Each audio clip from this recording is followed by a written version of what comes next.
والصلاة والسلام على من لا نبي بعده أشهد أن لا إله إلا الله وحده لا شريك له وأشهد أن محمدا عبده ورسوله أما بعد فأعوذ بالله من الشيطان الرجيم بسم الله الرحمن الرحيم يا أيها الناس اعبدوا ربكم الذي خلقكم والذين من قبلكم لعلكم تتقون الذي جعل لكم الأرض فراشا والسماء بناء وأنزل من السماء ماء فأخرج به من الثمرات رزقا لكم فلا تجعلوا لله أندادا وأنتم تعلمون۔ میرے محترم اور عزیز ساتھیوں بھائیوں، السلام علیکم ورحمۃ اللہ وبرکاتہ۔ ابھی میں نے آپ کے سامنے اللہ رب العزت کی کتاب سے چند آیات پڑھی۔ سورہ بقرہ کی ان آیات میں اللہ رب العزت ارشاد فرماتا ہے یا ایھا الناس اعبدوا ربکم الذی خلقکم، اے لوگو، اے انسانوں، اے آدم کی اولاد، تم کے سب اللہ رب العزت کی عبادت کرو۔ وہ اللہ جس نے تمہیں پیدا کیا ہے، تخلیق بخشا ہے، عدم سے وجود میں لایا ہے، اور صرف تمہیں نہیں والذین من قبلکم، اور ان لوگوں کو بھی جو تم سے پہلے گزر گئے ہیں۔ کیوں عبادت کرو؟ لعلکم تتقون، تاکہ تم کل اللہ کے عذاب سے بچ جاؤ، محفوظ ہو جاؤ، جہنم کی سختیوں سے تمہاری جان چھٹ جائے، جہنم کی بھڑکتی ہوئی آگ سے تم محفوظ رہو۔ تو معلوم یہ ہوا کہ اللہ کی عبادت کرنے سے انسانوں کا اپنا فائدہ ہے۔ دنیا میں اگر وہ عبادت کرے گا تو کل آخرت میں اللہ رب العزت اس کے بدلے میں وہ ثواب اور وہ اجر دے گا کہ جہنم کی سختیوں سے مالک بچا لے گا۔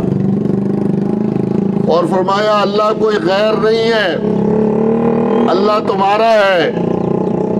یہ دنیا کے اندر جتنی نعمتیں تم دیکھ رہے ہو، یہ سب کی سب اس نے آسمان والے نے پیدا کی ہیں۔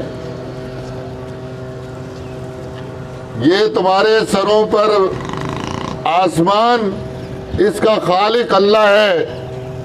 تمہارے پاؤں کے نیچے جو زمین ہے، اس کا پیدا کرنے والا بھی اللہ ہی ہے۔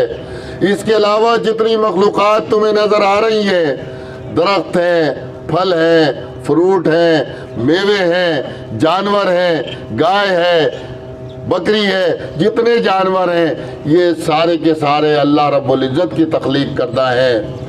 اس اللہ رب العزت نے یہ ساری چیزیں پیدا کی ہیں، ہمارے اور آپ کے فائدے کے لیے پیدا کی ہیں، ہمارے کھانے کے لیے، ہمارے پینے کے لیے۔ اس نے انواع اقسام کی نعمتیں پھیلا دی ہیں، اور یہ سب اس نے کیا ہے۔ تمہارا مقصد اس نے یہ بیان کیا ہے کہ وما خلقت الجن والانس الا لیعبدون، سورہ ذاریات۔ اللہ فرماتا ہے میں نے انسانوں اور جنات کو صرف ایک مقصد کے لیے پیدا کیا ہے۔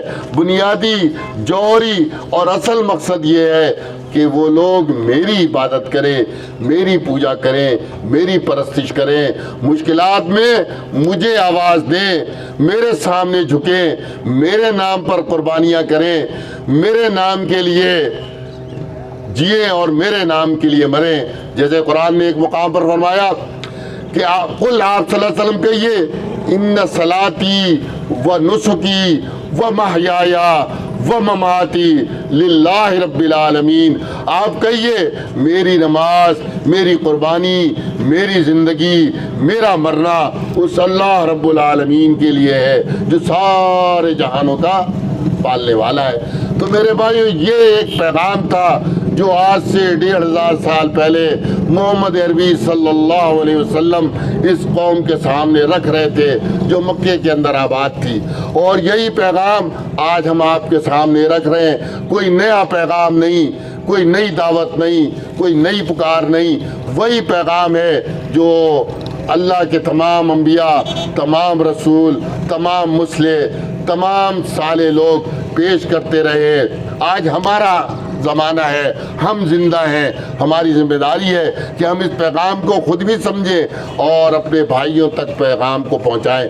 یہی درد، یہی جذبہ لے کر آپ کے اس شہر ڈیپلو میں ہم لوگ حاضر ہوئے ہیں۔ کسی قسم کا کوئی دنیاوی مفاد ہمارا نہیں ہے، ہم نہیں چاہتے کہ آپ ہمیں چندہ دیں، ہم نہیں آپ سے ووٹ مانگتے، نوٹ کا سوال نہیں کرتے، کوئی دنیاوی مقصد نہیں ہے۔ یہ نہیں کہتے کہ ہمیں ہار پہناؤ، یہ نہیں کہتے کہ ہمارے نام کے نعرے لگاؤ، یہ نہیں کہتے زندہ باد کو، ہم صرف یہ کہتے ہیں کہ اس رب کی عبادت کرو جو تمہارا بھی رب ہے، ہمارا بھی رب ہے، رب ہمارا مشترکہ ہے۔ اس لیے اس کی دعوت، تم بھی آدم کی اولاد ہو، ہم بھی آدم علیہ السلام کی اولاد ہیں، ہمارا باپ ایک، ہماری ماں حوا ایک، تو پھر ہمارا جب رب بھی ایک ہے تو پھر عبادت بھی صرف اور صرف ایک اللہ رب العزت کی ہونی چاہیے۔ اس کے علاوہ کسی کے سامنے ہمارا سر نہیں جھکنا چاہیے۔ مشکلات ہو تو ہماری پکار یہ ہو کہ یا اللہ مدد، اے اللہ تو ہماری مدد فرما، کیونکہ مشکلات میں مدد کرنے والی ذات صرف اور صرف ایک ہے۔ ہم نماز میں یہی کہتے ہیں کہ ایاک نعبد، اے اللہ ہم خالص تیری عبادت کرتے ہیں، وایاک نستعین، اور خالص تجھ سے مدد مانگتے ہیں۔ تو جب ہمارا یہ مسجد کے اندر، نماز کے اندر یہ وعدہ ہوتا ہے تو پھر مسجد سے باہر نکلنے کے بعد مخلوقات کو پکارنا، اولیاء کو پکارنا، اللہ کے نیک بندوں کو پکارنا، انبیاء کو پکارنا، یہ ہمیں جائز نہیں ہے۔ اس لیے آپ دیکھیں قرآن نے انبیاء کی تاریخ ذکر کی ہے۔ یونس علیہ السلام کے متعلق قرآن کہتا ہے کہ وہ مچھلی کے پیٹ میں ہے، 3 اندھیروں کے اندر ہے، مچھلی کے پیٹ میں ہے، اور اس وقت اس مشکل سے نکلنے کے لیے وہ کس کو پکارتے ہیں؟ اس سے پہلے بہت سے انبیاء گزر چکے تھے، ابراہیم علیہ السلام، اسماعیل علیہ السلام، اسحاق علیہ السلام، یعقوب علیہ السلام، یوسف علیہ السلام۔ انبیاء کا ایک سلسلہ اس سے پہلے تھا، اور یہ سب ان کی نسل سے تھے، ان کے بڑے ان کے آبا و اجداد تھے۔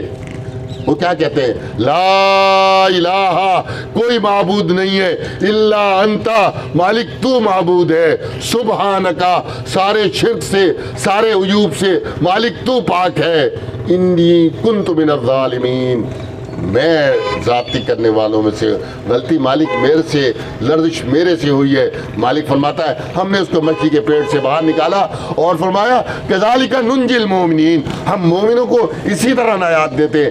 آج بھی نبی صلی اللہ علیہ وسلم کی تعلیمات ہمارے سامنے، آپ نے فرمایا جو یہ الفاظ پڑھ کر کہ لا الہ الا انت سبحانک انی کنت من الظالمین، اس کے بعد دعائیں مانگتا ہے مشکلات سے نکلنے کے لیے، تو اللہ رب العزت اس کو اس مشکل سے نکالتا ہے۔ اس لیے ہمارے آخری رسول خاتم النبیین محمد عربی صلی اللہ علیہ وسلم، آپ کی تعلیمات بھی یہی تھی کہ شدید مشکل میں، شدید کرب کے اندر آپ کہتے تھے یا حی یا قیوم، اے زندہ جاوید، اے ہمیشہ قائم رہنے والے، برحمتک استغیث، تیری رحمت کے ساتھ میں فریاد کرتا ہوں، میں سوال کرتا ہوں، تیرے سامنے ہاتھ اٹھاتا ہوں۔ تو اللہ رب العزت مشکل، تکلیف، پریشانی اس کو مالک دور کر دیتا تھا۔ ہمارے لیے بھی یہی ہے کہ ہم مشکلات میں اس کو پکاریں۔ اولاد چاہیے تو اللہ رب العزت کے سامنے ہاتھ اٹھائیں۔